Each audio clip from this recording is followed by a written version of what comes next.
park for the Nacra 17s Europeans in the Grand Mont, and we've had a tyre blowout, a valve rotted away.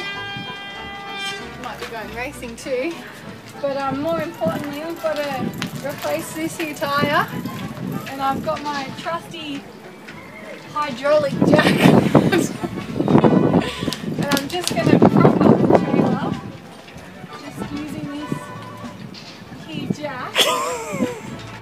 It's in an awkward position, but that's no trouble. Okay. Then I bring in my tyre now that it's at the correct height, and manhandle it into position and find the bolt holes. There's a fine art to that. And then I get my bolt and screw it in to position. Screwing in these bolts, just doing them to finger tight. And I'll use this here thingamabob to tighten them up. Yep.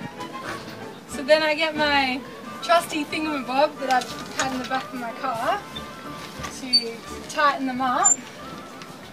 And you want to go to maximum tight, so you've really got to put back into it. Oh no, I've got to go down. I've got to go down.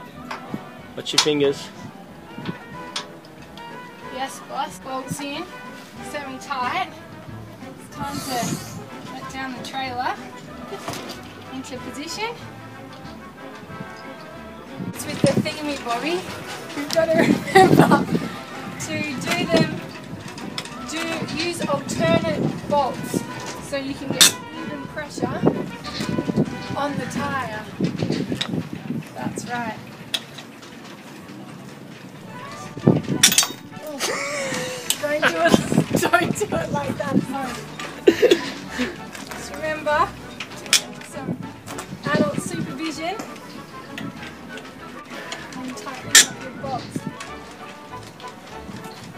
I'd like to thank my little brother Dean for inspiring me to take on manly tasks such as changing tyres, and I feel pretty proud, you know, having accomplished something today, and you know, I hope I can do one not so soon in the future.